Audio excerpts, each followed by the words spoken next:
Bismillahirrahmanirrahim. Assalamualaikum warahmatullahi wabarakatuh. Siswa-siswi yang Bapak cintai dan Bapak banggakan, puji syukur kita panjatkan kepada Allah Subhanahu wa taala yang mana hingga hari ini kita semua masih diberikan oleh Allah Subhanahu wa taala suatu kenikmatan, yakni nikmat iman, nikmat Islam serta kesehatan jasmani maupun kesehatan rohani dan kesempatan kita dalam thalabul ilmi, yakni mencari ilmu di jalan Allah Subhanahu wa taala. Anak-anakku sekalian yang Bapak cintai dan Bapak banggakan, pada hari ini kita akan masuk ke materi baru, yakni tentang munakahat. Apa itu munakahat? Artinya pernikahan.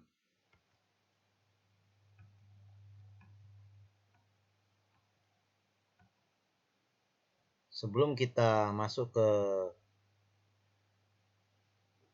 materi, kita akan mengupas sedikit, yakni tentang kompetisi inti dalam materi ini. Yang pertama, sesungguhnya siswa-siswa semuanya dapat menghayati dan mengamalkan ajaran agama yang dianutnya. Selalu mengembangkan perilaku jujur, disiplin, tanggung jawab, dan menunjukkan sikap sebagai bagian dari solusi atas berbagai permasalahan, dan memahami dan menerapkan pengetahuan faktual, konseptual, dan prosedural dalam pengetahuan, serta mengolah, menalar, dan menyaji.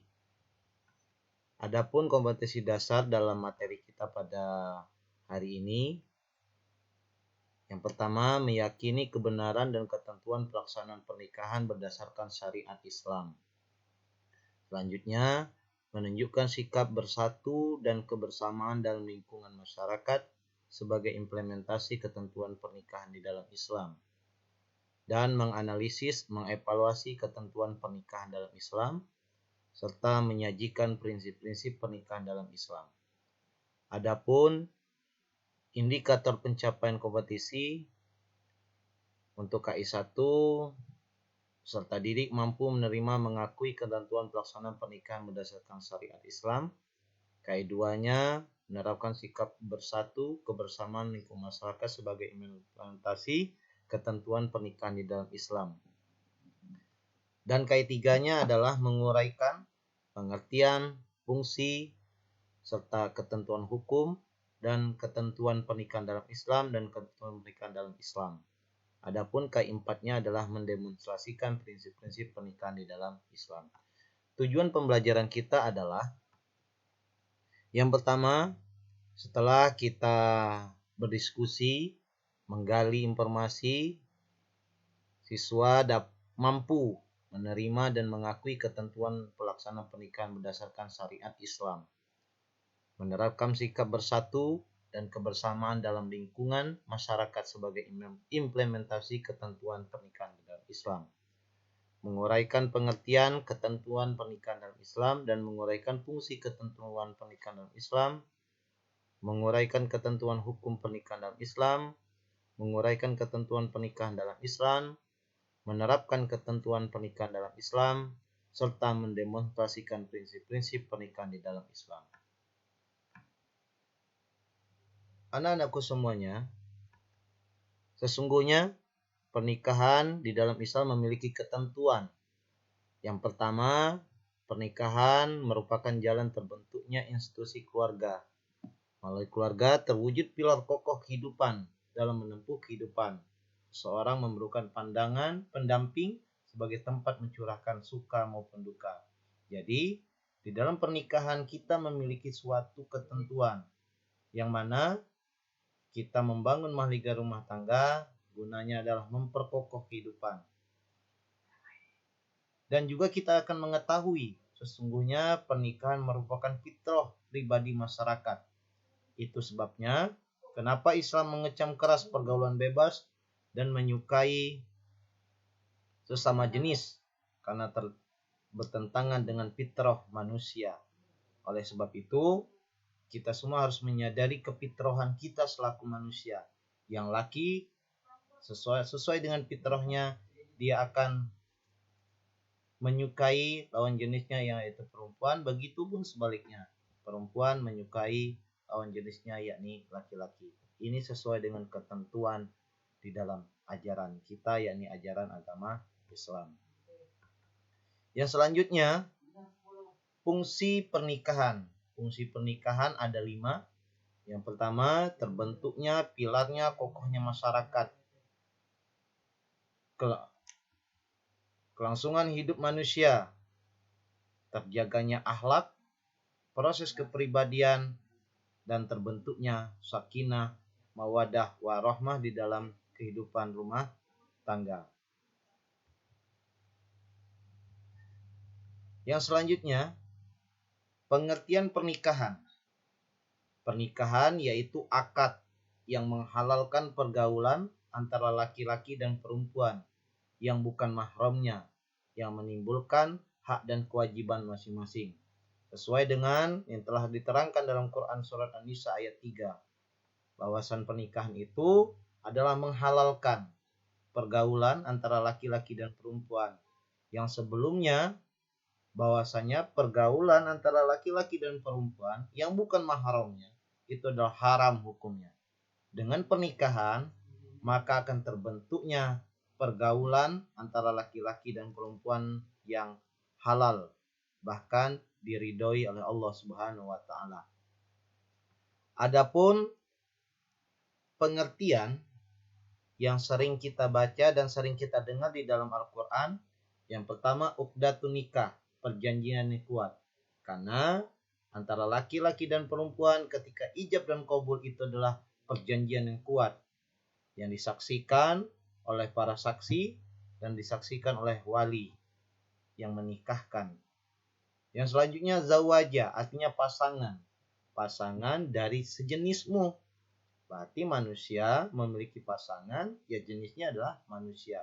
Bahkan haram hukumnya apabila manusia menikahi bukan manusianya. Yang selanjutnya misakun ghaliza, artinya ikatan yang kokoh. Jadi antara laki-laki dan perempuan memiliki ikatan yang kokoh. Selanjutnya mawaddah warahmah, kasih sayang yang dirahmati. Di dalam keluarga, terbentuknya keluarga itu akan menumbuhkan rasa kasih sayang yang dirahmati oleh Allah Subhanahu wa taala. Maka dari itu, pernikahan yang di dalam Islam apabila kita menjalankannya sesuai dengan ajaran Islam, sesuai dengan tuntunan Rasulullah, maka di dalam keluarganya akan terbentuklah kasih sayang yang dirahmati oleh Allah Subhanahu wa taala. Yang selanjutnya, hal-hal yang perlu diperhatikan kita ketika yang menuju pernikahan. Yang pertama, kesiapan fisik dan mental. Fisik kita harus kuat, mental pun juga harus kuat. Karena kematangan mental, kepribadian itu harus benar-benar sudah siap. Karena pernikahan bukanlah suatu permainan, karena pernikahan adalah suatu ibadah yang sangat panjang. Oleh sebab itu dipersiapkan, dibutuhkannya modal fisik dan mental serta pendidikan dalam menjalani pernikahan. Yang selanjutnya adalah faktor-faktor penting untuk memilih pasangan. Yang pertama, kita selaku umat muslim harus, bahkan wajib hukumnya memilih satu agama. Artinya kita saat muslim memilih satu agama dengan muslim. Jadi haram hukumnya seorang muslim menikahi bukan beragama muslim. Karena di dalam syarat dan rukun apabila kita menikah berbeda agama, maka syarat dan rukunnya mereka tidak dapat memenuhinya. Selanjutnya, hindari pasangan yang buruk kepribadiannya. Jadi, sebelum kita menikah harus memilih pasangan tersebut. Dari kepribadiannya, dari sifatnya, dari akhlaknya harus kita perhatikan. Jangan sampai kepribadiannya buruk karena akan berdampak kepada keturunannya. Yang selanjutnya menjaga kesucian diri. Baik itu laki-laki maupun perempuan, sebelum menikah mereka harus dapat menjaga kesucian diri. Yang selanjutnya itu memohon pertimbangan dengan sholat istikharah. Apabila kita memilih pasangan masih ragu dalam memilihnya, maka Rasulullah SAW menuntun kita untuk melakukan sholat istikharah. Kita memohon kepada Allah untuk dapat diberikan petunjuk pilihan yang terbaik sesuai dengan pilihan yang telah ditetapkan oleh Allah Subhanahu wa taala. Mudah-mudahan apabila kita melakukan pernikahan atas izin Allah, atas ridha Allah, maka insya Allah keluarga kita akan terbentuk keluarga yang sakinah, mawadah, dan warahmah. Untuk selanjutnya, hukum pernikahan. Jadi pada intinya hukum pernikahan itu awalnya adalah hukumnya adalah mubah. Boleh. Akan tetapi hukum tersebut akan berubah ketika melihat kondisi seseorang dan lingkungannya. Yang pertama, hukum pernikahan itu sunnah. Bahwa siapa saja yang mampu memenuhi syarat nikah namun tidak khawatir berbuat zina. Jadi secara lahir dan batin dia sudah mampu namun dia belum mau menikah. Akan tetapi dia tidak khawatir untuk berbuat zina.